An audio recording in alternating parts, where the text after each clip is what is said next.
네, 안녕하세요. 목소리가 좀 큰가요? 울림이 있는,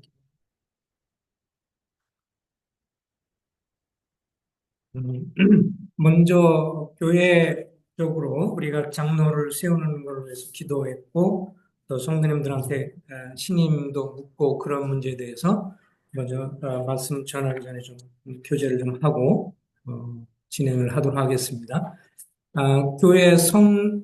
교회의 장로를 세우는 것은 성경에 보면 성령께서 세우신다고 말씀을 해주고 있고, 성령이 세우신다고 하는 것에 대한 실제적인 적용으로 우리는 이제 성도님들의 반응과 그것을 이제 살펴보면서 성령께서 이렇게 인도하신다라는 것을 분별을 하게 되는데, 이번에 이제 조 형제님에 대한 성도님들의 의견과 또 신뢰 이런 것을 이렇게 살펴보게 되는데, 먼저 김흥배 형제님 같은 경우는 이제 충분히 이번에 성도님들 한 77% 정도가 이렇게 에, 존중하고 또 이렇게 세웠으면 좋겠다라고 이렇게 표현을 해 주셨습니다. 그런데 안타깝게도 이제 형제님이 가정사로 인해서 어떻게 할 수 없는 가정사로 인해서 그 장로직을 받기 어렵겠노라고 말씀을 좀 하셨어요. 그래서 그 문제를 어떻게 할 것인가를 많이 고민하고 기도하고 저희들이 참 힘든 시간을 가졌는데요. 어쨌든 결론적으로는 1년 정도를 더 유예하면서 수습 기간을 가지면서 주님이 이제 관계된 것들을 좀 선하게 풀어주시는 기간을 갖고 또 기도하면서 보완이 됐으면 그런 마음으로 시간을 갖기로 했습니다. 또, 한강수 형님 같은 경우도 이제, 일반적으로, 아마 다른 분들도 우리 각자를 향해서 성도님들의 신임을 묻는다면 사실 쉬운 일이 아니라고 생각하는데요. 한 65% 정도가 나와서 좀 못 미치는 가운데 있지만, 그래서 기도 가운데 이 문제를 교제해서, 형님도 일단은 1년 정도를 더 이렇게 수습한 기간을 갖는 것으로 이렇게 결정을 했고, 또 형님이 이제 연세가 만 69세이기 때문에, 그래서, 올 연말 정도 돼서, 원래 우리의 정관에 보면 70세가 되면 이제, 만 70세로 이렇게 정해져 있기 때문에 좀 더 연장하는 것에 대해서는 성도들의 또 의견을 물어야 되는 거기 때문에 겸사겸사 그런 측면에서 함께 1년을 놓고 기도하면서 또 수습기간 어떻게 보면 테스트 받는 시간이고 그런 시간이 되는데 이걸로 해서 교회 성도님들 함께 더 기도해 주시고 또 그런 면에서 주님의 뜻이 더 드러날 수 있도록 해 주시기를 바랍니다. 사실 이런 일들을 결정하는 데 있어서 아주 힘들고 고통스러운 시간을 두 주간을 보냈는데 어쨌든 지금 이런 상황의 결정이 어쨌든 지금까지로 봤을 때는 두 분의 유익과 또 교회의 유익을 위하는 방향이라고 하는 것, 또 최선의 현재 상황이라고 하는 것을 좀 이해해 주시면 좋겠고요. 그러면서 이런 어떻게 보면 이제 3년째가 되는 그런 길인데 이런 걸 통해서 주님이 우리에게 뭔가를 교훈하실 것인가를 놓고 기도하면서 한 세 가지를 오늘 이렇게 살펴보려고 생각합니다. 우리 시편 66편을 열어 주시기 바랍니다. 시편 66편 8절부터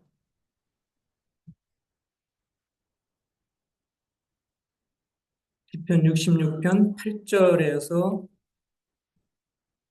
12절 말씀을 같이 한번 교독을 좀 하도록 하겠습니다. 시편 66편 8절에서 12절까지입니다. 제가 한 절 읽고 성도님들이 한 절 읽고 서로 교도합니다. 만민들아 우리 하나님을 송축하며 그의 찬양 소리를 들리게 할지어다.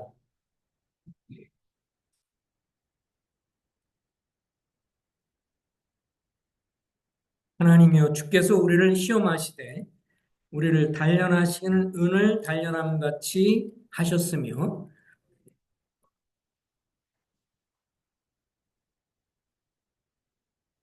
사람들이 우리 머리로 타고 가게 하셨나이다. 우리가 불과 물을 통과하였더니 주께서 우리를 끌어내사 풍부한 곳에 들이셨나이다. 오늘 하나님의 시험과 그 목적에 관해서 좀 살펴보려고 생각을 합니다. 뭐 어쨌든 그 형제님들이 공적으로 이런 시험 기간을 갖는 것, 수습 기간을 갖는 것, 이런 거를 보면서 이건 뭐 내 일이 아니지 않느냐 이렇게 생각할 수도 있고 또 나는 상관이 없다라고 생각할 수 있지만 그러나 사실 성경에 보면 우리의 삶이라고 하는 것이 하나님 앞에 나와 있는 것이고 또 우리의 삶에 오늘 여기 말씀에도 나와 있는 것처럼 특별히 10절에 보면 하나님이여 주께서 우리를 시험하시되 우리를 단련하시기를 오늘 단련한 같이 하셨으며 라고 이렇게 말씀이 되어 있기 때문에 여기에 주님이 우리의 마음을 시험하는 분이다라고 하는 것을 이런 계기를 통해서 우리가 더 살펴봐야 하리라고 생각을 합니다. 이 시험한다라고 할 때, 우리 성경에서 시험한다고 할 때 그 단어가 두 가지가 이렇게 내용을 갖고 있죠. 우리가 성경 공부 그리스도인의 4단계 훈련에 보면 이제 이런 것이 나오지만 성경은 다 시험이라는 단어를 사용하고 있지만 의미는 두 가지입니다. 첫 번째 하나는 이제 부정적인 의미예요. 그것은 유혹한다고 하는 의미입니다. 그래서 하나님은 어느 누구도 시험하지 않으시고 시험을 당하지도 않는다라고 야고보서에 말씀해 주고 있는데 그 말은 하나님은 사람들을 유혹하지 않으시고요. 그리고 또 유혹을 받지도 않으시는 분이시다 이렇게 표현을 해 주고 있습니다. 또 한 가지 시험을 한다 그 말은 이제 테스트를 한다 시련을 허락한다 또 우리의 믿음을 입증하기 위해서 테스트하신다 이런 측면으로 활용이 되고 있습니다. 아까 시험한다는 측면에서 존kun의 형제님 같은 경우는 우리가 우리의 삶에 어떤 유혹이라고 하는 걸 허락했을 때도 그런 유혹에 대해서 우리가 넘어가지 않으면 오히려 하나님을 사랑한다고 하는 것을 뭐 입증하는 편이다, 입증할 수 있다 이런 말도 사용을 하셨는데요. 어찌됐든 오늘 여기서 우리가 교회 인도자들이 이제 디모데전서 3장 1절에 이와 같이 그래서 집사들도 장로들을 시험하는 것처럼 집사들도 시험한 이후에 직분을 맡게 할 것이요 라고 하는 말씀을 두고 우리가 이 말씀을 순종해서 시험 기간 혹은 수습 기간을 갖고 있는 것입니다. 근데 이렇게 시험한다 혹은 테스트한다 이렇게 할 때 오늘 여기 말씀의 그 의미를 좀 더 정확하게 설명해 주고 있어요. 10절에 보면 하나님이여 주께서 우리를 시험하시되 누구를 시험하신다고요? 우리를 시험하시되 이건 어떤 특별한 사람들만 하나님이 테스트하시는 게 아니에요. 하나님은 모든 주님을 믿는 사람들을 향해서 이 땅을 살아가는 동안에 테스트하십니다. 그 이스라엘 백성들도 하나님이 시험을 하셨죠. 그래서 성경에 보면 하나님께서 광야 생활 중에 이들을 향해서 뭐라고 그러냐면 저들이 주의 말씀을 순종하는가 순종하지 않은가 주님이 시험하셨다 이렇게 말씀을 해 주셨어요. 자, 저들이 하나님의 놀라운 능력으로 기적적인 방법으로 바로 그 포악한 왕 그 바로의 탄압에서 애굽에서 건져서 홍해 바다를 건넜어요. 이것은 구원의 상징이라고 할 수 있습니다.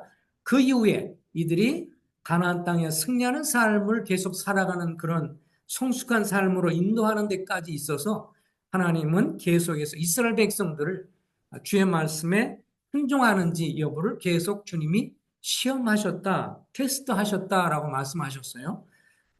구약의 하나님이 오늘날 신약에도 하나님이시고요. 구약에서 하나님께서 사람을 다루시는 방법을 보면 우리가 구약 성경을 그래서 무시할 수 없는 것은 물론 이스라엘을 향해서 말씀하신 것들도 있고 장차 이스라엘을 위해서 성취될 것도 있지만 사람을 다루신 하나님의 방법은 여전하시기 때문에 사람들의 마음을 테스트하시는, 시험하시는, 그래서 주님을 사랑하나 사랑하지 않는가.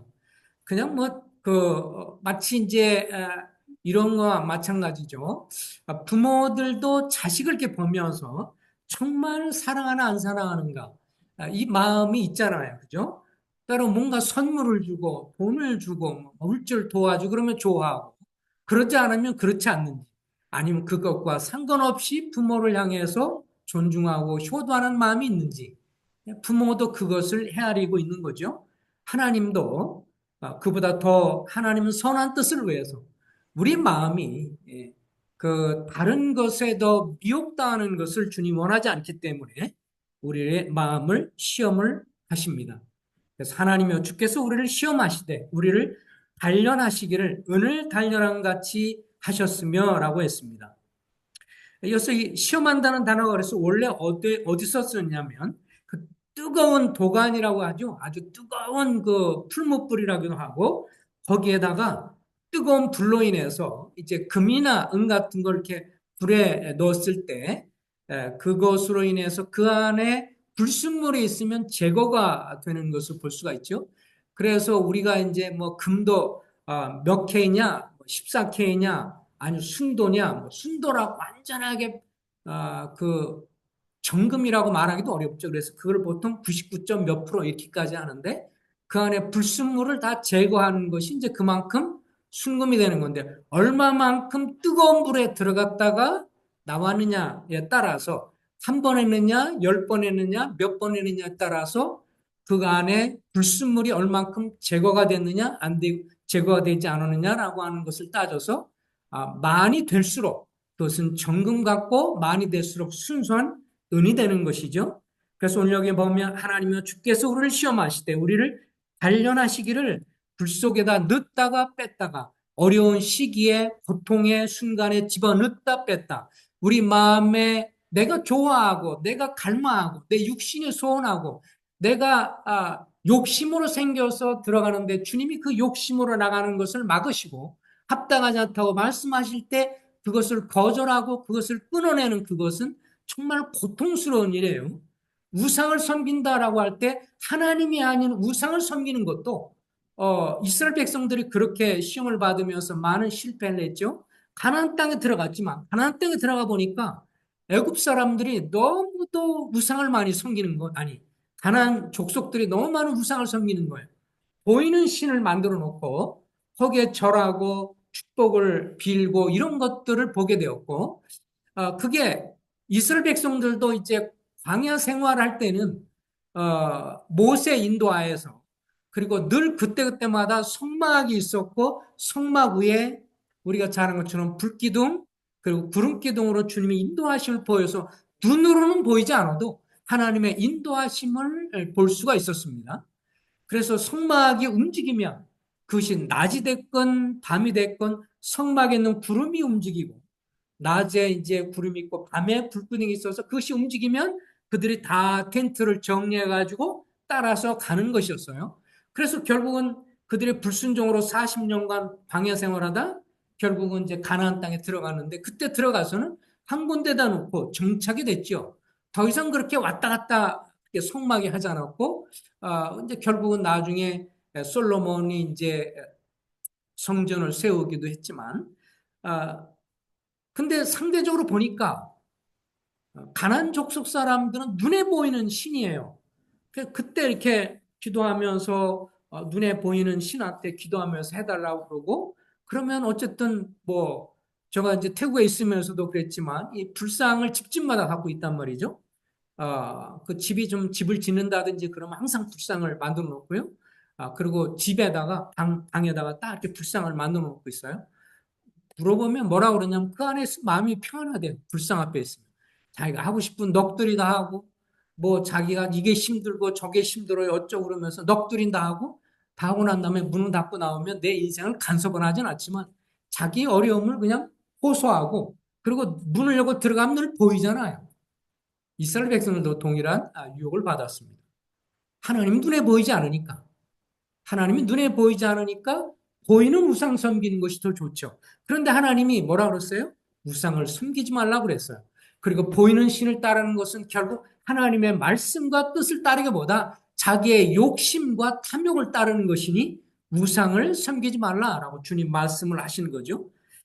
계속 그렇지만 이스라엘 백성들은 우상을 섬기는 걸 좋아하고 결국 이스라엘 백성들이 70년 동안 바벨론 포로로 끌려갔던 것도 무엇 때문인가요? 우상 섬기는 것에 결국 우상 섬기지 말라는 말씀에 불순종하게 되고 그것 때문에 결국은 바벨론 포로 생활을 하게 되고 징계를 받게 되었는데 이건 이스라엘만을 위한 것은 아닙니다. 오늘날 우리의 삶 속에서도 동일하게 이런 일이 있죠. 도가니로 은을 재련해서 순도를 높이는 것처럼 하나님 앞에서 받는 여러 시험은 우리의 순도를 높이는 작업입니다. 특별히 창세기 22장에 보면 하나님이 아브라함을 시험하시는 장면이 나오잖아요. 우리가 아브라함의 시험을 당하는 장면을 보면 우리가 참 겸허해지고 겸손해질 수밖에 없습니다. 주님이 일찌감치 70세가 넘어서 70세에 대한 노인한테 불러서 본토 친척 아버지를 떠나서 내가 내게 지시할 땅으로 가라. 그래서 저 멀리 갈대 우르에서 유프라테스 강을 따라서 길고 긴 기간 1400 정도 키로 되는 긴 기간을 여정을 따라서 와서 결국 가나안 땅에 정착을 하게 되었고 그러고 주님이 자식을 주시겠다고 했지만 그게 1년, 2년, 10년 이상 계속 길게 늘어지면서 자식은 생기지 않고 그래서 나중에 결국 육신적으로 이스마엘을 얻게 됐지만 어쨌든 주님이 아주 백사가 돼서 어렵게 난 이삭 그러다 보니까 아브라함의 마음이 오로지 이삭에 대해서 정말 마음이 쏟아지게 됐고 너무 오랫동안 기다렸던 아들이기 때문에 온통 그 마음이 쏟아지니까 하나님이 어느 날 아브라함의 마음을 시험하시기 위해서 그렇게 말씀했죠. 내가 내 사랑하는 독자 이삭을 내게 드려라. 하나님이 다 그걸 알고 계셨어요. 그죠? 그래서 그냥 독자 이삭을 드리라 그렇게 말하지 않고 내가 사랑하는 독자 이삭을 쉽게 말하면 번제로 주님께 제물로 드리라. 이건 정말 엄청난 일이잖아요. 그죠? 여러분과 내가 아브라함이었으면 그렇게 할 수 있었겠는가? 그런데 아브라함을 보면 참 고개가 숙여지는 것은 아침 일찍 그렇게 준비해서 또 아들에게 이삭에게 번제를 드리려면 불 이렇게 나무로 세워놓고 불을 거기다 붙여서 그 위에다 이제 살르는 거니까 불 살르는 거니까 그 장작을 누가 지게 했냐면 이삭한테 줘서 오늘날 모리아산 지금 성전이 있는 모리아산으로 이제 가게 되죠. 가면서 이삭이 물어보잖아요. 평상시에 하나님께 예배 드리는 걸 봤어요. 양을 잡아서 불태워서 하나님께 예배 드리고 가는데 가만히 보니까 자기 아버지가 할아버지 같은 아버지가 같이 참 굳은 표정으로 가는데 근데 나무는 있는데 번제할 그런 양은 없는 거예요. 그래서 뭐라고 물어봅니까? 어, 모든 게 준비되는데 번제할 양은 어디 있어요? 라고 말하니까 그때 뭐라고 그러냐면 하나님이 준비하실 것이다 이렇게 말을 했어요. 아, 그때 그 심정이 어땠을까? 만약 여러분과 나라면 번제할 양은 너란다 이렇게 말할 수는 없는 거고 정말 그 마음이 무너질 수 있는 것이라고 생각합니다. 그런데 결국은 하나님이 하라고 한 대로 나중에 어떻게 해요? 나무를 다 쌓고 그런 다음에는 쓱 자식을 쳐다보고 이삭을 보고 나서는 갑자기 그를 묶어서 결박해서 부여놓고 주님 앞에 붙이려고 불을 붙이려고 했던 것을 봅니다. 그 장면을 생각할 때 그 아브라함이요 좀 하다가 불을 딱 애를 갖다 이삭을 딱 붙잡고 나서 하나님 어떻게 하는 게 지켜보고 이런 게 아니에요. 진짜 그냥 하나님이 하라고 하려고 했던 겁니다. 근데 왜 그래요? 로마서에 보면 놀라운 믿음을 갖고 있어요. 죽으면 다시 살리실 것을 믿었다고 했어요. 그러니까 진짜 죽이려고 했어요. 근데 죽이면 그 다음에 살릴 것에 대한 구원의 신앙을 아브라함이 갖고 있었다고 하는 거죠. 그러니까 하나님이 말씀하면 그 말씀에는 뜻이 있고 하나님의 역사가 있다는 것을 믿었기 때문에 인간적인 생각을 해가지고 뭐 이렇게 하면 이렇게 되겠지가 아니라 하나님 앞에 단순한 마음으로 순종하는 것이 믿음의 조상이죠. 그러니까 정말 이제 다 준비해서 칼로 그를 죽이고 불태우려고 하니까 하나님께서 잽싸게 말리십니다. 아브라함에 더 이상 그렇게 하지 말라. 그러면서 뭐라고 그래요? 이제 내가 나를 내 아들보다 나를 더 사랑한 줄 알겠노라고 주님이 말씀하시죠.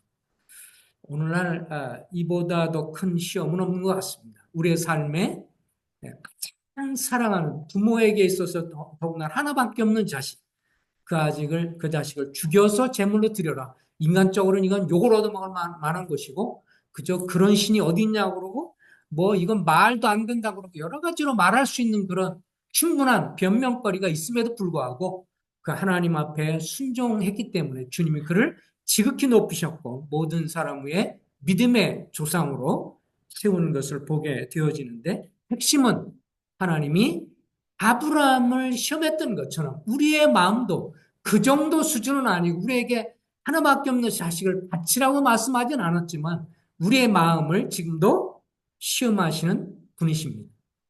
그래서 이런 걸 통해서 우리가 먼저 배울 것은 내 주님이 내 마음을 시험하시는 분이다 라고 하는 것을 우리가 생각해야 합니다. 형제들만 시험하는 게 아닙니다.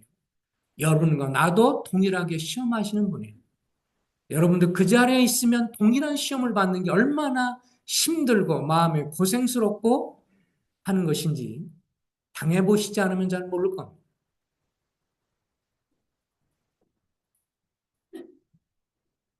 하나님은 이런 우리를 시험을 통해서 우리의 본질을 보여주시고 또 우리의 부족한 것들을 드러내 주시고 또 다듬으시고 하나님의 뜻 가운데서 하시는 분입니다. 분명한 것은 주님이 시험하시는 분, 하나님의 선하신 분이기 때문에 우리 자신을 무너뜨리려고 시험하지는 않으세요. 결코. 그리고 교회를 무너뜨리려고 이런 것들을 허락하지 않으세요. 역으로 주님 어떻게 해요? 더 다듬으시고 여기 말한 것처럼 더 순금처럼 순도를 높이기 위해서 그렇게 시험하십니다. 그리고 또 우리의 마음을 이렇게 시험하십니다. 우리가 어떤 직분보다도 무엇을 더 사모해야 하는가라고 하는 것도 시험하십니다.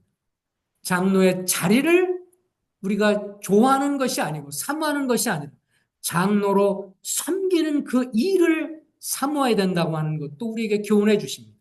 사랑하는 손님들도 집사의 직분이니 어떤 직분에 대해서 내가 어떤 소원을 갖기보다 그 직분이 하는 일에 관해서 섬김에 대해서 더 사모하고 존중해야 된다고 하는 것도 주님이 가르치기를 원한다고 하는 것입니다. 성경적으로 하지 않으면 쉬워요. 예, 그냥 성령적으로 하지 않고요. 시험 기간도 갖지 않고요. 그냥 대충 봐가지고 이 형님이 하면 되겠네. 그래서 오늘부터 장로입니다. 라고 세우는 거 아주 쉽습니다. 이렇게 하는 거 아주 좋아요. 쉽고 편안해요. 그런데요, 시간이 갈수록 그렇게 대충 인간적으로 하는 것은 두고 교회에 고통이 되고 괴로움이 되고 그런 걸 봅니다. 우리는 중학교에서 자격 없는 사람이 스스로 자천해서 장로가 되는 것. 그것이 얼마나 큰 폐해를 가져왔는지 우리는 너무도 뼈저리게 고통을 느끼며 그 시간을 보내왔습니다. 그렇기 때문에 이것이 시간이 걸릴지라도 결국 하나님께서 우리를 또 우리 개인적으로 주님이 계속 시험하시는 과정 속에 있다는 것을 우리는 배워야 합니다. 특정한 사람들만, 인도자들만이 아니라 우리의 개인적인 삶 속에도 주님은 우리의 마음을 시험하세요. 너 나를 사랑하니? 네가 좋아하는 그것보다 나를 더 사랑하니? 너가 좋아하는 그 물건보다 나를 사랑하니? 네가 좋아하는 그 사람보다 나를 더 사랑하니? 라고 주님이 우리에게 질문하시면서 우리에게 무상을 주지 않도록 우리 마음에 보이지 않는 탐심을 우리 마음에 두지 않도록 주님은 계속해서 때로는 시험하십니다. 왜 그럴까요? 탐심에 우리가 넘어가면 하나님 믿는 게 다 가짜가 됩니다. 탐심에 넘어가면 우리가 주님을 섬기는 것은 다 형식에 불과합니다. 우리의 마음이 주님을 정말 예배하지 않고요. 예배당에 와서 마음으로 주님을 예배하지 않고요. 우리 예배당에 와가지고 주님을 예배하고 경배하고 뭐 이런 거 다 찬송하고 다 할 수 있어요. 마음은 어디요? 딴 데가 있으면서 충분히 우리는 그럴 수 있습니다. 사람은요, 몰라요. 그렇지만 누구는 아세요? 마음을 감찰하신 하나님은 다 알고 계세요. 하나님은 우리가 속일 수 없습니다. 그래서 누가 시험하세요? 사람이 하는 게 아닙니다. 누가요? 하나님이 하십니다. 하나님은 우리의 마음을 시험하는 분임을 이런 계기를 통해서 우리가 인식해야 합니다. 그래서 주님이 세우려고 하는 분들 향해서 주님께서 정금처럼 단련하시는구나, 다듬으시는구나, 부족한 것을 고치시는구나, 그렇게 해서 주님이 기뻐하는 자로 세우려고 그렇게 하시는구나. 역으로 나도 내 삶 속에서 구원받고 나서 1년, 2년, 3년 지나서 그냥 대충 시간 지나는 게 아니라 주님이 나의 믿음을 연단하시길 원하고 부족한 것을 채우시길 원하고 내가 다 알고 있다고 생각하는데 사실은 내가 다 알고 있는 것이 아니구나. 나는 성숙했다고 스스로 자천하는데 주님 보실 때는 아닐 수가 있구나. 라는 걸 통해서 계속 우리를 교훈하시고 그래서 신앙 책자를 통해서 여러 자료를 통해서 우리하고 공부하게 하고 배우게 하는 걸 통해서 우리가 뭐를 봐요? 누구를 봐요? 이걸 통해서 어느 형제님 문제구나 어느 자매님 문제구나가 아니라 누구를 봐야 돼요? 내 자신을 봐야 하는 거예요. 성숙한 사람은요. 그리고 성장할 가능성 있는 사람은 누구냐면요. 자기 자신을 보는 사람이에요. 말씀을 통해서 성역 공부하는 교제를 통해서 내 자신을 보면서 아 내가 이런 면에 부족했구나. 내가 이런 면에 주님 앞에서 잘못됐구나. 내가 이런 면에서 마음이 잘못했구나. 내 마음이 이런 면에서 좁아 있구나. 이런 면에서 내가 쉽게 다른 사람을 판단했구나. 이런 걸 보면서 내 자신을 돌이켜보는 것이 영적으로 성숙해요. 그리고 성장하지 않는 사람 특징은 뭔 줄 아세요? 다 핑계대는 사람이에요. 아, 이건 누구에게 좋을 텐데. 이건 누구한테 좋은 거고 나한테는 상관없어. 그리고 계속해서 저 사람 핑계 삼고 누구 핑계 삼고 뭐 우리 부모 때문에 그렇고 뭐 내가 부모 때문에 어쩔 수 없었고 뭐 누구 때문에 어떻고 다른 사람 때문에 어떻고 다른 사람을 계속 핑계대는 사람은 변화되지 않습니다. 성장되지 않습니다. 주님 앞에 내 자신의 모습을 보는 사람, 그 사람이 주님 앞에 성장하게 되고 쓰임받게 되고 주님이 순전하게 되고 그럴 때 우리 교회 인원이 얼마나 많고 적게와 상관없이 한 사람 한 사람 주님 앞에 정금 같은 신앙을 가진 분들, 한 사람 한 사람 주님 앞에 정말 굳건한 신앙을 가진 분들, 주님은 그것을 기뻐하신 분이십니다. 숫자가 수백 명이 막 됐지만 쭉정이만 있다면 무슨 소용이 있겠어요? 알곡이냐 아니냐. 그것도 정말 중요하잖아요. 그러니까 우리가 이 땅에서 이렇게 저렇게 주님이 평가하시고 시험하시다가 때가 되면 주님 오실 그날에 그리스도의 심판대 앞에 설 것이기 때문에 하나님은 시험을 우리를 시험하신 분임을 기억해야 합니다. 또 이런 과정을 통해서 또 기억할 것은 우리 각자가 하나님 앞에서 자신의 마음을 돌아보는 기도를 하는 것이 되기를 정말 소망합니다. 지난 목요일 날도 그래서 저희 목요일 밤에 줌으로 우리 형제님들이 인도자 형제님들 돌아가면서 이런 상황을 보면서 주님 앞에 자기를 돌아보고 자백하고 주님 앞에 성실하지 못한 점들, 주님 앞에 부끄러운 점들, 주님 앞에 자백하고 기도하는 시간을 가졌습니다.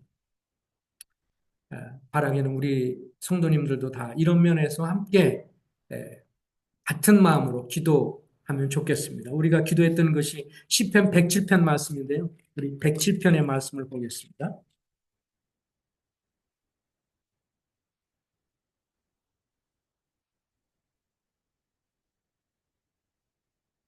107편에 보면 시편 107편 883쪽입니다. 883쪽에 보면 시편 107편 여기 보면 여러 부류의 그런 혼란과 시련을 당하는 모습들을 보여줍니다. 자, 예를 들면 4절에 하나님 백성들이 광야 사막길에서 방황하며 거주할 성을 찾지 못하고 줄이고 목이 말라 그들의 영혼이 그들 안에서 피곤하였도다. 어떻게 할 줄 모르고 목적을 잃어버린 방황하는 이런 모습을 갖고 있는 사람들을 표현해 줍니다. 그래서 광야를 가면서 이 어떻게 할 줄 모르잖아요. 그러니까 광야가 무섭다 그러죠. 그래서 어떤 사람이 나침판이 없다든지 정확하게 이런 걸 모르면요.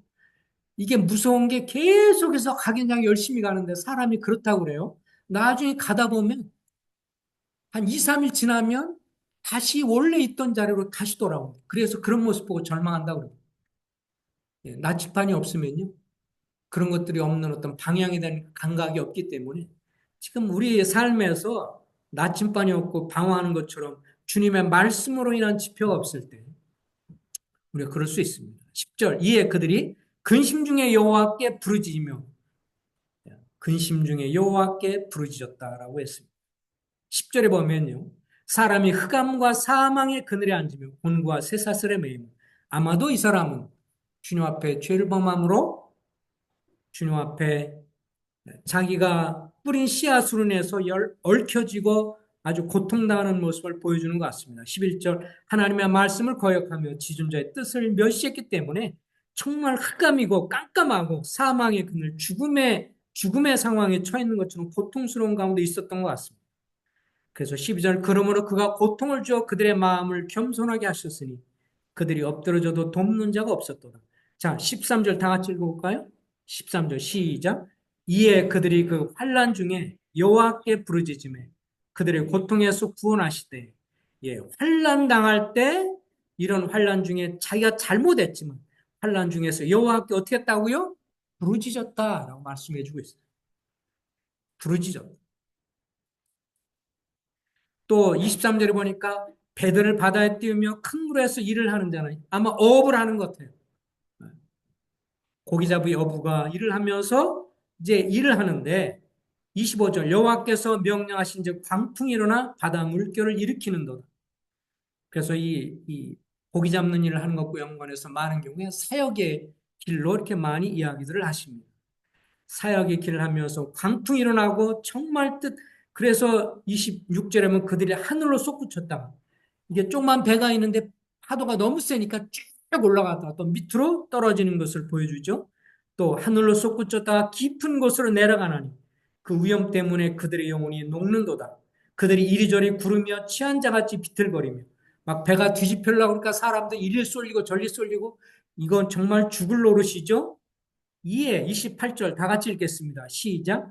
이에 그들의 고통 때문에 여호와께 부르짖음에 그가 그들의 고통에서 그들을 인도하여 내시고 예, 우리가 주님 앞에 어려움을 당하고 어떤 시련과 고통의 순간이 있고 힘든 일이 있을 때 그 사인은 딱 한 가지예요. 하나님 우리한테 뭐라 하냐면 나한테 제발 뭐 하라고요?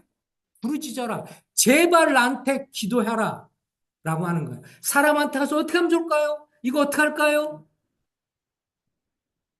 근데 때로는 이런 안타까운 것들이 있어요. 성도님들이 이렇게 불행한 일을 당할 때, 어떤 힘든 일을 당할 때 제일 어리석은 거는 불신자한테가 상담하시는 분. 신앙을 가져서 자기가 고통과 어려움 가운데서 문의를 당하면 누구한테 가야 돼요? 그냥 앞에 가든지 정심들 기도하다가 교회 인도자나 그래도 성숙한 분한테 찾아가는데 불신자 친구, 불신자 어른 찾아가서 지혜를 구해요. 무슨 지혜를 줄까요? 무슨 지혜를 줘요? 세상적인 지혜 줘요. 하나님을 멀리 떠나는 지혜를 주겠죠. 이것처럼 어리석은 게 없죠. 자기가 주님을 믿고 따르면서 당하는 어떤 어려움이 있으면 누구한테 기도해야 돼요? 하나님께 기도해야 돼요. 하나님만 기도해야. 정말 신앙이요. 제가 이렇게 흔히 제 인생을 살아가면서도 많은 사람 보면서 느끼는 거는 우리 신앙이, 우리가 주님 믿는 신앙이 그냥 이론적인 신앙이 아니라 정말 살아서 역사하는 신앙이 되고 신앙생활이 되려면 어떤 걸 경험해야 되냐면 어렵고 힘들 때 주님 앞에 골방에 들어가서 예배당이든지 골방이든지 주님 앞에 울고 불고 주님 앞에 소리 지르면서 자기 마음을 다 쏟아내고 주님의 도움을 힘을 구하면서 주님 어찌하면 좋겠어요. 주님 살려주세요. 정말 고통스러워요. 눈물 콧물 쏟으면서 그렇게 기도해야 그렇게 기도할 때 그 기도가 어떻게 돼요? 진정성이 있거든요. 진정성이 있거든. 하나님은요, 가만히 보면 제일 좋아할 때가 언제냐면, 우리를, 여러분과 나를 제일 좋을 때가 언제냐면, 내가 뭔가 잘 돼가지고, 아이고, 좋아요. 너무 좋아요. 와, 일들이 잘 풀리고요. 모든 게 잘 좋아요. 막 그러면 주님 어떤 때는 근심스럽게 쳐다보세요. 왜? 저러다 제가 넘어질 걱정된다. 이렇게 생각할 수 있거든요. 근데 하나님이 우리를 보시면서 제일 기뻐하고 좋아할 때는 뭐냐면, 정말 골방에 들어가서 손을 들, 주님, 내 이 상황과 어려움 어떻게 하면 좋지요? 정말 주님밖에 나의 피난처가 없습니다. 손을 들고 눈물로 기도하면서 내가 주님 믿으려고 하는데 안 믿어져요. 어떻게 하면 좋겠어요? 정말 믿고 싶어요. 근데 안 믿어져요. 저도 믿게 해주세요. 이런 기도를 드린 사람은 정말 훌륭한 구도자예요. 정말 그런 분은 정말 손바닥을 쳐가지고 칭찬해줄 구도자예요. 내가 믿으려고 하는데 안 믿어져요. 그럼 이 사람, 저 사람 물어보고 그런 게 아니고 하나님 앞에 주여 제가 정말 믿기를 원합니다. 내가 이런저런 문제로 고통스럽고 힘들어요. 그러면 주님 앞에 먼저 가서 주님, 이 문제 어떻게 해결하면 좋겠습니까? 이거 내가 해결할 수 없어요. 이거 믿게 해주세요. 주님을 알게 해주세요. 그리고 제 문제 해결될 수 있게 해주세요. 주님 앞에 그렇게 나갈 때 따르십시오. 하나님은 나의 처절한 부르짖음을 기뻐하고 즐거워하신다. 왜 그런 줄 아세요? 그때 비로소 우리가 하나님을 어떻게 평가하느냐면요. 정말 주님은 내 문제 해결을 정말 주님이십니다. 이렇게 평가해 주는 거거든요. 근데 평상시 기도도 안 하고 모든 게 잘 되면 주님 없어도 상관없어요. 나 혼자 잘 살 수 있어요. 말로는 안 해요. 그죠? 우리가 입술로 주님 없이 난 너무 잘 살아. 이렇게 말은 안 하지만 행동으로 그렇게 살아요. 주님 없이 내가 이 정도 내 실력이 있고 내 능력이 있으니까 잘 살 수 있어요. 주님에 대해서 어떻게 느끼냐면 주님을 하수로 봐요. 물어볼 것도 없는 하수로 생각해요. 이게 은근한 무시와 멸시가 있는 거예요. 그런데 우리가 언제 주님을 귀하게 생각하고 정말 존경이냐 그러면 죽게 생기고 힘들고 어려울 때. 이때 주님 앞에 무릎 꿇고 손 들고 눈물로 기도할 때인데 어리석게도 많은 경우에 시련과 어려움 당하면 우리는 어떻게 하려고 그래요? 도망가려고. 피하려고 그래요. 그리고 안 하려고 그러고 주님께 나오지도 않으려고 그러고 또 교회에서 멀어지려고 그러고요. 인간적인 방법을 찾으려고 그러고요. 주님 앞에 마음을 쏟아놓고 그렇게 하지 않으려고 해요. 하나님은 왜 다윗을 향해서 내 마음에 합한 자라고 말한 줄 아십니까?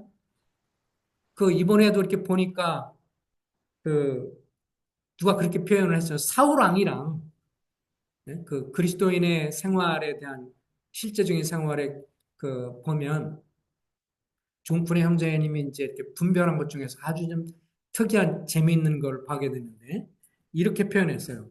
사울과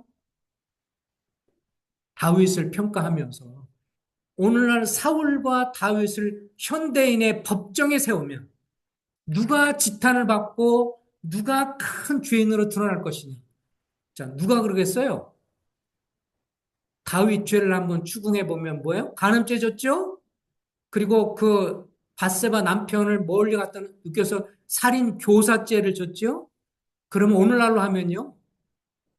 이건 뭐예요? 굉장히 징역형으로 세게 몇 년을 받을 만한 아주 욕을 얻어먹을 거예요. 근데 사울을 생각해 보세요. 사울왕의 죄를 오늘날 법정에 세우면 사울왕에 대해서 무슨 죄 졌어요? 하나님이 기다리라고 그랬는데 안 기다렸어요? 그리고 저기 짐승들을 다 죽이라고 했는데 뭐 좋아 보이는 걸 남겨놓고요. 그리고 사무엘이 오른다고 그랬는데 그거 기다리지 않고 자기가 그냥 걱정이 돼가지고 빨리 제사장처럼 자기 해버리고 제사장 위조죄, 예, 위조죄 뭐 이런 자기 제사장이 할 것을 자기가 했으니까 제사장 위조죄인지 뭐 이거 그 다음에 기다리지 못한 인내 못한 죄 뭐 이런 거. 근데 법정에 세우면 유죄가 나올까요? 무죄가 나올까요? 요새 법정에 세우면 무죄예요. 사울은 무죄인데요. 근데 하나님은 누구를 더 심각하게 봤어요? 다윗이 범죄 많이 했지만 사울을 더 악한 자가 생각하고 더 이상 사울에 대해서 손을 놨어요. 왜 그래요? 그 마음이 하나님을 향해서 하나님 말씀을 우습게 여기고 가볍게 여기고 하나님의 말씀을 가볍게 여기고 우습게 여기는 것들에 대해서 아주 주님은 싫어하고 정말 주님은 그 마음이 순전하지 못한 것을 주님이 염증을 느끼셨어요. 다윗은요, 교리적으로 오늘날 보면 도덕적으로 더 많은 죄를 졌지만 그는 죄 짓고 나면 어떻게 했어요? 통곡을 하고 울면서 주님 앞에 죄를 자백하고 어쩌면 마음으로 사울도 더 많은 죄를 지었는지 몰라요. 겉으로 볼 때는 덜했지만 그러나 마음을 보시는 분이기 때문에 다윗이 그래도 주님 앞에 잘못한 죄를 차별하고 주님 앞에 근신하려고 그러고 어쩌든지 주님의 얼굴을 구하려고 그러고 통곡하며 울면서 기도하면서 그래서 나중에 보면 주님 앞에 내 기도하는 것을 병에 담아서 눈물을 담겠다고 표현까지 하면서 주님 앞에 근신하는 자세를 갖고 주님의 긍휼을 구하는 자세를 가지니까 하나님 어떻게 여기세요? 그는 잘한 것은 잘한 대로 평가하시고 못한 것에 관해서 계속 충하지 않으시고 나중에 보면 이 성경의 열왕기상하 역대해 이렇게 보면 어느 곳에서는 밧세바 뭐라고 시작하냐 하나님 밧세바 일 외에는 다윗이 잘했노라고 칭찬하세요. 우리 인간들은 뭐 잘못하면 그거 갖고 다 평가하려고 하는데 하나님은 달라요. 잘한 것은 잘한 거고 못한 것은 못한 거죠. 밧세바 일을 잘했다고 말씀한 적은 없어요. 그 때문에 주님이 징계하셨고 징계로 인해서 아들들이 반역하는 게 일어났으니까요. 밧세바 일 외에는 하나님 마음에 합한 사람이었다 이렇게 평가를 해주고 있죠. 그래서 우리가 주님 앞에 부르짖는 거. 그러니까 부르짖으니까 주님이 손의 항구로 부르짖으니까 주님께서 구원하시고 그래서 어렵고 힘든 일을 당하면 제발 성도님들 정말 부르짖는 주님 앞에 기도하는 그런 시간을 갖게 되시길 바랍니다. 그럴 때요. 뭘 경험해요? 하나님이 내 기도를 응답하시고 주님이 나와 함께 하시고 주님이 역사하신 걸 경험하면서 신앙이 이론이 아니라 실제가 될 수 있거든요.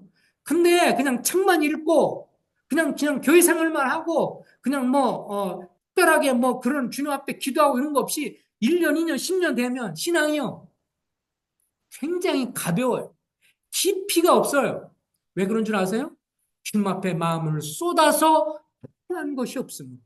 주님께 마음을 쏟아서 한나처럼 한나가 자식이 없으니까 너무도 간절한 마음을 해. 너무도 간절한 마음으로 쭈글쭈글 기도하니까 엘리 제사장이 분별력이 떨어서 대낮부터 웬 술이냐고 야단을 쳤지만 한나가 뭐라 그랬어요? 내 마음을 통하는 것입니다. 내 마음을 하나님께 통하는 것이라고 이렇게 말을 했어요. 그런 기도를 하나님 기뻐하세요. 어렵게 느껴지고 힘든 게 느껴질 때마다 우리 자신을 돌아오면서 부르짖는 그런 기도를 드리는 게 됐으면 좋겠습니다. 또 한 가지만 말씀드리겠습니다. 오늘 본문으로 돌아가서 시편 66편 9절 말씀을 다 같이 한번 읽겠습니다.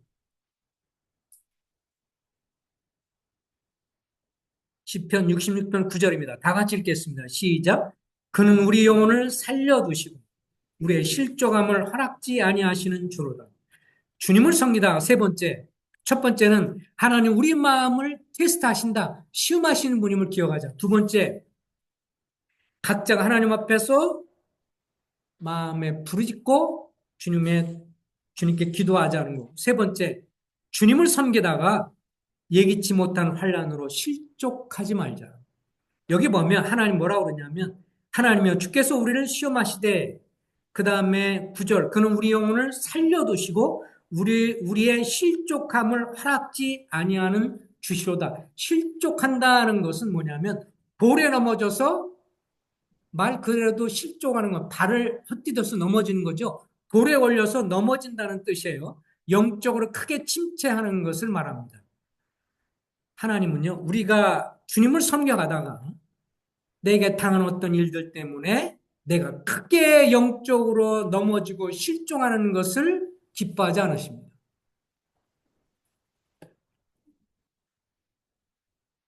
그러면 하나님은 여기 보니까 그는 우리 영혼을 살려두시고 우리의 실족함을 허락지 아니하시는 주인데 때로는 실족하는 사람들을 보게 되죠. 안타깝게도. 왜 그럴까요? 누가 실족해요? 스스로 실족하기 때문에. 주님은 일부러 밀어서 넘어뜨리는 분은 아닌데 스스로 넘어져서 거기서 일어나지 않으려고 하는 그런 경우도 있는 것을 봅니다. 우리가 시험을 당하고 어려움을 당하지만 그런 가운데 주의 긍휼을 구하고 그러고 나서 우리가 당한 어려움 때문에 실족해서 넘어져서는 안 됩니다. 11절 보십시오. 때로는 우리의 삶에 우리를 시험하실 때 11절 우리를 끌어 그물에 걸리게 하시며 어려운 짐을 우리 허리에 메어 주셨으며 사람들이 우리 머리를 타고 가게 하셨나이다. 우리가 불과 물을 통과하였더니 주께서 우리를 끌어내사 풍부한 곳에 들이셨나이다. 주님이 우리를 시험하시고 우리를 단련하시고 그럴 때요. 때로는요. 사람의 머리 위로 지나가게 밟고 지나가게 하시고요. 사람들한테 짓밟힐 수도 있고요. 또 그물에 올려서 또 뭐 여기 보면 허리에 무거운 짐을 주어서 이렇게 조롱과 무시한 멸시를 당할 수도 있어요. 주님을 섬기면서 항상 우리가 대접받으리라고 생각하지 마십시오. 왜 그럴까요? 주님이 이 땅에 계셨을 때 대접 많이 받으셨나요? 네. 주님도 무시와 멸시를 당했어요. 내가 무시와 멸시를 당하면 그럴 때 주님은 당하지 않은 것처럼 생각하지 마십시오. 주님도 그렇게 하셨어요. 그런데 내가 주님 앞에 잘못한 것이 아니라면 주님 앞에 굳굳이 넘어가면 주님은 때가 되면 어떻게 하세요? 주님께서 높이시기도 하시고 낮추기도 하신 주님이 때가 되면 높이시기도 하시고 그렇기 때문에 사람들이 머리로 지나가고 벌려 지나가고 그리고 머리를 타고 가서 짓밟고 그런 물과 불을 통과할 수 있습니다. 그럴지라도 그것 때문에 실족해서 넘어져서 뒤로 물러나고 침륜에 빠지고 아이고 아무것도 못하겠다 이렇게 말하는 것 주님이 아주 싫어하십니다. 하나님은요 여러분과 나를 아까 말한 것처럼 정금처럼 하시기 위해서 그렇게 하는 것 때문에 뜨거운 불에 들어가고 그 뜨거운 물에 들어갔다 나올 때마다 얼마나 고통스럽지만 그러나 그를 통해서 정화되고 정결케 하시는 거기 때문에 우리를 향하신 그런 손길에 대해서 오히려 피하거나 두려워하지 말고 주님 앞에 굳굳하게 주님의 은혜를 구하면서 주님이 때를 통해서 역사하실 걸 바라보고 실족하지 말아야 합니다. 어느 날 사람을 구원하시고자 주 예수님이 세상에 처음 오셨고요. 이때 세례 요한이 주님을 향해서 이렇게 담대히 선포했습니다. 세상 죄를 짊어지고 하는 하나님의 어린 양이다. 그렇지만 그렇게 섬기다가 그래서 이 세례 요한은 주님의 길을 준비하는 사람이었어요. 마지막 구약이 어찌 보면 선지자로서 구약에서 우리의 죄를 해결해 주실 메시아, 구원자가 오실 것이다라고 하는 것을 구약의 많은 선지자, 이사야 선지자부터 에스겔 많은 선지자들이 예견하는데 마지막에 말라기서에 보면 세례 요한의 올 것에 대한 언급이 있죠. 그래서 말라기서 지난 다음에 400년이 지난 후에 이제 이 세례 요한이 주님의 뜻 가운데 주님의 길을 준비하는 자로 왔습니다. 그래서 그를 통해서 이제 선포하죠. 자, 여러분 보세요. 구약 성경을 읽고 구약에서 메시아를 기다렸던 여러분 보십시오. 저분은 세상 죄를 짊어지고 한 하나님의 어린 양으로 오신 분입니다. 라고 하는 것을 만방에 알리고 선포했습니다. 주님의 사명을 다했습니다. 그리고 감옥에 갇히게 됐죠. 헤롯이 그를 곧 죽이려고 합니다. 그러면서 그가 마음에 의심이 돼요. 아무것도 안 해주는 것 같거든요. 그래서 제자들을 보내서 주님한테 물어봅니다. 우리가 고대하고 기다렸던 메시아가 주님 맞으시죠? 아니면 다른 사람을 기다려야 할까요? 그랬더니 주님 뭐라 그러냐면 메시아가 와서 할 일을 얘기합니다. 병든 자가 고침을 받고 눈먼 자가 눈을 뜨게 되고 그래서 메시아가 와서 이렇게 그 메시아가 갖고 있는 특징을 얘기하면서 주님이 하고 있는 일을 다 소개하시면서 본인이 메시아임을 밝힙니다. 그러고 이 말씀은 아시죠? 누가복음 7장 20절입니다. 이렇게 말했습니다. 누구든지 나로 말미암아 실족하지 아니하는 자는 복이 있도다. 따라서 해봅시다. 누구든지 예수님으로 말미암아 실족하지 아니하는 자는 복이 있도다. 예, 주님이 여러분과 나를 다스리시고 인도하시고 때로는 시험하시고 정결케 하시는 그런 과정 속에 있을 때 그 손길에 대해서 주님의 나를 넘어뜨리려고 하는 것이 아니기 때문에 스스로 위축이 되고 스스로 낙심이 돼서 실족하지 않아야 합니다. 예기치 못한 환난 당할 때 우리가 잠시 실망하고 낙심할 수 있지만 완전히 넘어져서 주저앉는 것은 주님이 원하시지 않습니다. 주님 앞에 겸비한 마음으로 주님을 더 깊이 사랑하고 그분을 더 의지하는 우리가 되기를 주님이 원하십니다. 주님은 결국 우리 모두를 저 인도자뿐만 아니라 우리 모두를 계속해서 시험하시고 우리 마음을 시험하셔서 우리로 하여금 더 정결한 자가 되고 정금 같은 자가 돼서 하나님께 영광 돌리기를 원하시는 분이십니다. 기도하겠습니다. 자비하신 주님, 하나님이 교회의 머리가 하나님과 예수 그리스도와 성령께서 교회를 세우시고 역사하시고 인도하셔서 머리 대신 그리스도께서 지금도 성령을 통해서 운행하시고 역사하시고 성령께서 일하심을 저희가 믿습니다. 하나님, 주께서 기뻐하시는 사람들, 기뻐하는 주님의 일꾼들을 세우시고 인도하시는 데 있어서 주님이 보이지 않게 일하시고 다듬으시고 시험하시고 역사하시는 것을 저희가 압니다. 아버지 하나님께서 주님의 뜻을 이루어가시고 인도하시길 원합니다. 또 부족한 부분들이 보완이 되고 또 부족한 부분들이 해결이 되고 부족한 부분들이 주님으로 말미암아 선하게 해결될 수 있도록 주님이 축복해 주시고 은혜로 인도해 주시기를 간절히 소원을 드립니다. 그래서 주님이 기뻐하신 대로 사람들을 세우시고 역사하셔서 주께서 영광과 찬송을 받게 되시기를 간절히 소원을 드립니다. 주의 선하신 주님을 의뢰하고 또 우리를 향해서 언제나 변함없이 선하신 주님을 우리가 굳건히 믿고 실족하지 않기를 소원하며 예수 그리스도 이름으로 감사하며 기도했습니다. 아멘.